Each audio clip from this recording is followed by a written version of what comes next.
Welcome to Uncopyable Women in Business.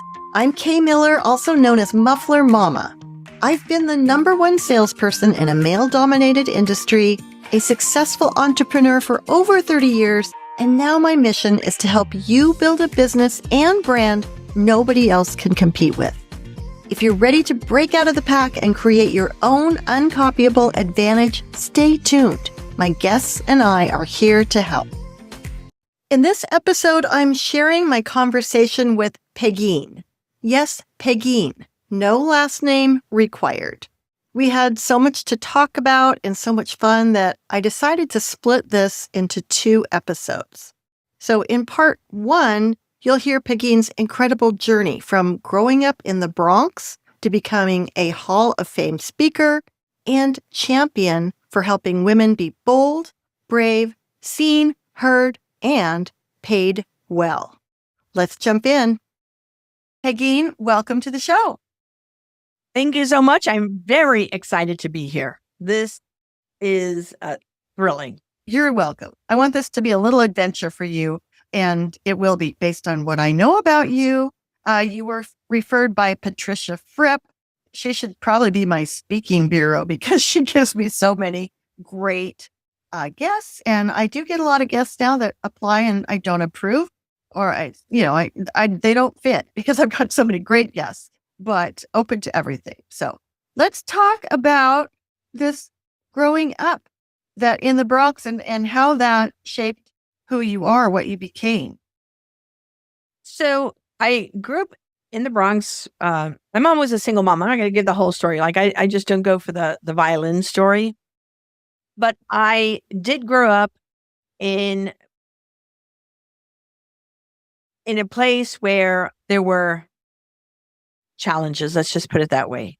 Not like we don't want to know the details. No, you do, but it would take so long. It would take the whole show. So, really, there's more than enough of me telling my story other places. Okay. The truth of the matter is this. The best way to describe it is I was in a girls' gang when I was 14 till I was 17 and a half. At the same time, my mom wanted me to be around other people that had good intentions. So she signed me up for Girl Scouts and Cadets. And they had a special program that had just started for tough girls. And they had to have been in a gang. They had to have been in this. So our Girl Scout leader was Mrs. B. Mrs. B was the one who started this. She came from Wall Street. And she was a single woman from Wall Street. I don't know how old she was. She looked old to us. And she would smoke her cigarettes. And the first meeting, she said, girls, we're not going to do arts and crafts. We're not going to bake cookies. But you all think you're tough. I'm going to show you the toughest women around. And so every Wednesday at 3:00, we would go, and all of us had our gang jackets on. There were 3 of us that made into the group. And we had to wear this little green hat with this little feather as part of a Girl Scout uniform, but we didn't wear uniforms. And we would take the train from the Bronx to Wall Street. And she worked at Wall Street. And she would take us and lead us to meet these women that were the only female selling stocks or the only female that was doing the financials. And she would say, stop. Tell these girls what, and she used to smoke cigarettes all the time. Tell these girls about where you came from, what you need to know. And she played a huge role in my life to be able to be in a space of influence, to be in a space to get what you want. You have to be willing to put yourself out there when nobody else will put yourself out there. You had to be willing to believe in your abilities when nobody else was going to believe in your abilities. You had to be tough enough to tell someone, I'm not going to take your crap when you're not going to take their crap, right? That was her whole lesson.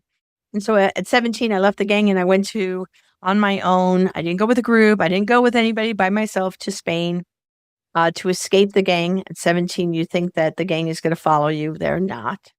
They're not sophisticated enough to follow you. But when I went to Spain, I had $1,000 and I quickly ran out of money. So I went looking for a job in a nursery schools. I went to 32 nursery schools. I couldn't speak Spanish. even though my grandmother spoke Spanish, I really couldn't speak Spanish. And the last time, I was desperate. I needed to make money.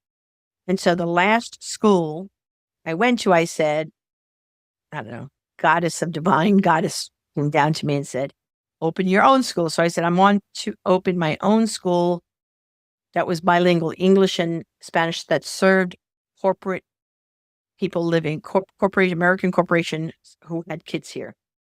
I don't know where I picked this up. All I know is I used to love reading Success magazine, and I loved reading these business magazines. I must have picked up the words. And she said, wow. The woman spoke English. She said, this guy, Pedro Bautista, is looking to invest in nursery school. I'll the two of you. So Pedro and I went to business together when I was 17 and a half, 18. We opened the first bilingual nursery school in Madrid, serving expats, American expats who were there. And then we opened 3 more schools. And I sold my part, and I came back when I was 23 in the States and worked my way up. My first job when I came back was, I had several jobs, but my main job was receptionist at Pierre Cardin. And from there, I was bold. I love being bold and brave, and I'm seen, and I'm going to make sure you hear me. And I moved up rank from receptionist to salesperson, from salesperson to sales manager to national sales manager, and then the head of the sales manager of Americas. And from then I got other jobs and ended up being president of a direct selling company. And when I needed to do something, I needed to be like Mrs. B for other girls. So when that company changed hands, I had the opportunity to decide what I want to do. So I went back for my master's in social work. I was fascinated about organizations, and I was fascinated about people. I did not want to do therapy. What I was fascinated was, how do organizations help or hinder women to move up rank? And how do women help and hinder themselves? Those are the 2 questions that drive my work. I am fascinated about it. Fascinated. So through that, I had to do some internships, which is really funny because I had to get paid. And I negotiated my part-time job in social work. People just were accepting salaries that were ridiculous, and I wasn't going to do that. Why would I do that? So my part-time job was what I was paid, mostly what full-time people were getting paid. It just didn't make any sense to me. Why aren't you negotiating your salary? I could work part-time for you at the pay you're offering, but I'm not going to work full-time for the pay that you're offering.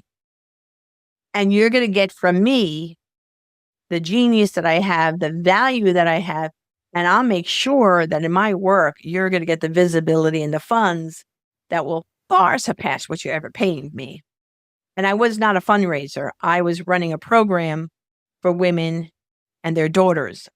Within months, I was hired by somebody else, and suddenly Montel Williams heard about my work, and Montel asked me to come on TV and the girls I was working with to come on TV to talk about my work.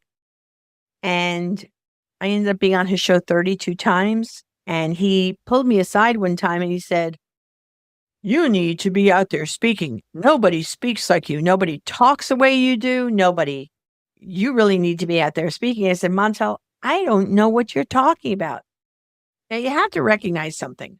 I was really saying, I don't know what you're talking about. He goes, people pay for speakers. Now remember, I was the president of a direct selling company. We always had conferences and brought in speakers. I was a national sales manager. We had conferences and we brought in speakers. It never dawned on me in a million years that was a career. Like people were doing it. I had clueless.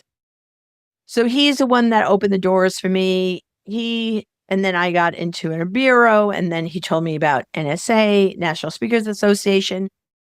And the day I walked in the NSA, I had a full-page article about me in the New York Times, and he had a TV show about my first book out, and I was launched into this crazy world. And so I've been in that world for about, almost 40 years. The thing about it for me, as I looked at transition is I never, ever, ever will put myself in a box. So I'm not in the box of being a speaker. I speak. I'm not in the box of being a coach. I coach. I'm not in the box of being a consultant. I consult. What I am in the box is I work with women who want to have presence, influence, and be able to strategically lead themselves and others. That's what I do. And I teach women to be bold. I have a whole thing because be bold, be brave, be seen, be heard, be paid well. So that's what I do with women in the way that serves their organizations, makes their organizations are happy after my work because the women are sharing their ideas, their thoughts, their innovation, their creation. I mean, we are brilliant people. We are geniuses in what we know. And when women are allowed or they allow themselves to share their brilliance, it's monumental. And we have examples of that. We have examples that through history of the women who bravely spoke up, who have bravely gone where others haven't. And from Madam Walker, a Black woman down the South that was a prior slave running $1 million business before anybody even thought about $1 million business. She didn't wait for permission. She did not wait for permission. She got funding from white guys. She was amazing, there's just so many instances of so many different women that we can. And it's the mother stay-at-home mom who chooses to stay at home with their kids and is going to instruct them, wants to give them the values, the information, the education so that they can thrive. I mean, homeschooled kids are really extraordinary young people, as well as those parents who are working moms and juggling it all and looking always like a beautiful swan. Swans, ooh, they go through the water, look so good. That's how working moms look. They look good. They walk into the office, they look good. But underneath, their feet are paddling just to survive. They are paddling. The way that, and this is my new thing now. Stop with the pocketbooks. That's one of the biggest thing that we women carry around the burden with not just one pocketbook. We'll carry 4 different pocketbooks. The lunch bag, the this bag, the that bag, the this bag. Hell, just take a suitcase. It's better for you anyway. You look more elegant pulling a suitcase than you do all these bags. Juggling all those bags, right? Yeah, I've been looking down, not because I'm distracted, but I'm taking some notes. I do want to go back to Mrs. B, bless her heart, what an influence she had on you. And it reminds me that all of us can be mentors and impact others' lives. Now, Pegine, you are at the extreme of that, but it's a reminder for me to be mindful of the fact that what I do affects other women. I do think women are, a lot of times you said what we say to ourselves is a big issue, not being bold. I think that's a big thing for women. We talked about sales and how being a good salesperson is helping, but it's also being bold because you need to persuade them. And that means some boldness. Let's see. We talk about in Uncopyable, don't get out of the box, think out of the box, build your own box. And that's what you've done. You're not going to be defined as just one of the things that you do. You'll absolutely not box and one that fits in it, right? It's really interesting that so there's a couple of things that you just said that I just want to tap into. Sure. What you tell yourself is what your truth is. So what you tell yourself is your truth. Now, so anybody that's seen me present and anybody that's seen me speak, I am not 6'1" and I'm not 120 pounds, and I will get so many times from people, wow, I love the way you own your body. I love the way you use your body. I love the way you just exude this energy, body, this energy and body from yourself. when I say, it's really interesting, I just know my body is protecting me. I know that I have a lot of love talk with myself and with how I am and how I think about myself. I have a series of activities that I do every morning without fail. So I do 10 gratitudes every morning. I have it written down. I have a 1-hour session with someone that I've talked to for 20 years. She and I have worked together. We talk about our affirmations. We talk about our growth. It's always how are we growing? We might pull cards to help us understand how we're transforming. We're always about transforming, growing, celebrating ourselves. We never have a whiny, cry kind of thing. We're like, okay, well, what's making you think that way? And how can you change it? Because you can change anything you're thinking about. And then the third thing, of course, is, I do my walking, I do my exercise, I drink my water, and but I also spend a lot of time listening to super positive messages. And I told you earlier, I had made a decision that there aren't a lot of positive messages that women can listen to that can fuel their souls. I know one. There's, it could be a religious thing, right? That's fueling, but not everybody is religious and not everybody is, in touch. That's not not everybody wants to hear that. What everybody wants to hear is, I want to believe in myself. I want to know how I can take care of myself. I want to know how I can believe myself. I want to feel good about myself. I want to feel good about who I am. So you and I were talking about this. After looking, and you search for, give me a motivational thing, because I'll be in the car and I'll be like, I might have a moment. I want to listen to something that should pep me up. I would get these guys. Come on, you could do it. We're going to go into battle, and we're going to fight. Like, I don't need to talk about going to battle. My life is I'm a woman that's juggling all the time. What do you think? I'm not in a battle, and you never even talk about it because you talk about your battle is that, oh, I'm sorry. You can't pick up weights in the room. How about you try picking up 2 babies and your briefcase and have a report to do at the same time and figure out what to have dinner, and then you make the dinner and the kids don't want to have what you have to eat. Oh, please give me a break, right?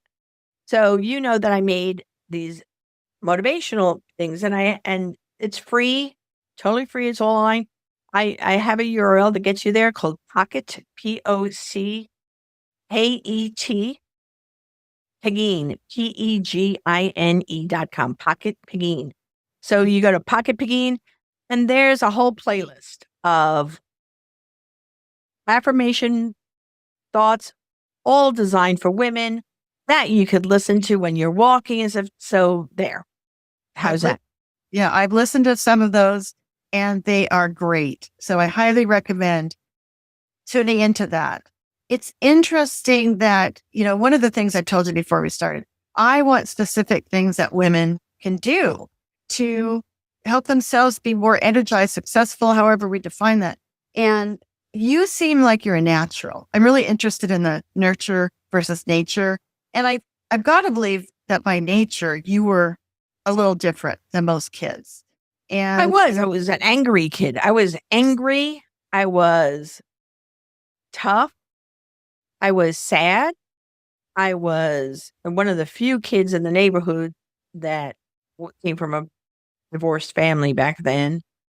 And I also recognize that I had some innate skills that just were like born in me.